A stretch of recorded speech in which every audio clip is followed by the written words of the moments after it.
Everyone, Coach Zachariah here, Silver Bullet Fitness, and we are on day 4 of your end of year reset. Get the PDF by clicking the link below. Now, we've already gone through days 1 through 3. That was some cardio on day 1. Day 2 was some core work. Day 3 was some cardio and upper body work. And today we're getting to everybody's favorite day, which is going to be leg day or lower body day. And this is probably the most critical one out of all of them. It's going to set you up for success for the rest of the week as well. So if you're ready to get started, I'm ready to get started. Make sure you click the link, get the PDF, follow along, and we're going to go ahead and show you how to do each of these exercises, okay? So the first one we're going to do is we're going to do some high knee marching, and we're going to do those for 3 sets for 1 minute, all right? So high knee marching, very simple. We're just trying to pick those knees up as high as we can possibly get them. It's good to point that toe down as you are lifting those knees up, because what we want to do is we want to try to get the quads, the ankles, the calves, get all the muscles nice and activated, get everything nice and warmed up. Oh, there's a little bounce. Get everything nice and warmed up so that we can make sure that the rest of the exercises we do today are going to work and feel comfortable, and we can shake off some of the muscle fatigue from our cardio days, all right? So we want to try to get those knees up as high as we possibly can. Like I said, you're going to do this for a full minute, really simple. Try to keep the core engaged. Try to keep your posture good. Get those knees up as high as you possibly can. If you can only get them up to here, that's fine too. Not a big deal, but we'll try to get them as high as we can.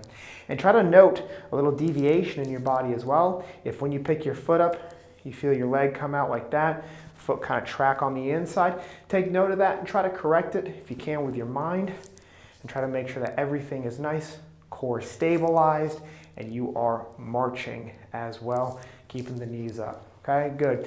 Definitely best to take your core, strengthen in on those abs, keep them tight, and move them, because in the future, if you were to hold heavy weight and do these marches, it'd actually be a very good core exercise as well. Cool.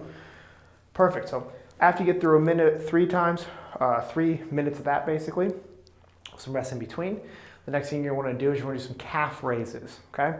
Now calf raises, of course, are just basically coming up onto your toes, right? And then coming back down. But in the PDF, I have wall assisted. And the reason why is because I like to have something to hold on to when I do it so that I can come down very slowly, okay? So what we want to do is we want to do 3 sets of 15 reps of our calf raises, and we want to come down nice and slow. So we want to come up, all the way up, tippy toe, ballerina, and then we want to try to come down nice and slow. Come all the way up, then tippy toe, all the way down, and up, and then down. And we want to do that for a total of 15 times, and we want to do 3 full sets of those. And you'll feel some strain in your Achilles, which is very normal. I also recommend tightening that core when you do this as well, because you want to try to keep everything nice and locked in while you are doing this. And there's a nice little bonus effect from doing your calves, which is if you do your calf raise, you'll feel that your quads will also get a little bit of engagement as the knees pull in a little bit. It's good to help heal some of the stuff around the knees. Beautiful. Now today, this lower body day is actually kind of a light day. And the reason we have it set to being light is because we know the effects of quadricep pain that comes with jumping into the work too quickly. So the next leg day is a little bit harder than today, but today is a pretty light leg day just to get your body into action. Next thing you're going to end up doing is you're going to do some lateral leg swingings, okay? Also doing that wall assisted. Now I can stand here and do it just like this, which is perfectly fine. And in fact, if you can do it this way, that's perfectly fine as well. But I like to hold on to something because I like to make sure that my core is nice and stabilized, and then I can come down nice and slow. Again, it all just depends on the amount of balance that you have. If I'm doing it without anything, wet, and then nice and slow, and then up, and then nice and slow. And you're gonna do that 10 times, I'm sorry, on both sides. Way up. If you can only get it so high, that's not a big deal, as long as we are trying to get that leg up be good. If you want to upgrade it and progress it, definitely don't hold on to the wall. You'll feel your opposite leg will get more work if you do not have any assistance for that. But for balance purposes, if you struggle with balance, definitely use the wall for sure. Go ahead and you do that for 10 times on one side, and then you would switch and do the other side as well. Want to pay attention to what that foot's doing as well. We don't want that foot kind of shaking all over the place. We want to make sure we are trying to keep that foot nice and pointed in a natural direction as we lift those legs up. Boom. Beautiful, nice and easy. So that's the lateral leg swinging. Next thing is going to be some body weight good mornings. So to do a body weight good morning, here's what you're going to do, all right? We're going to go ahead and stand about shoulder width apart. We're going to go ahead and put our hands on the back of our heads, all right? And all we're going to do is we're going to push our butt nice and far back, as far as we can get it without tipping over, of course. And we're going to allow our knees to softly bend, okay? So I don't want you to be really tight with your knees. I don't want you to be bending your knees. I want you to let the knees just be soft, okay? So hands on the back of the head. We're going to push our butt back. Push, push, push, push.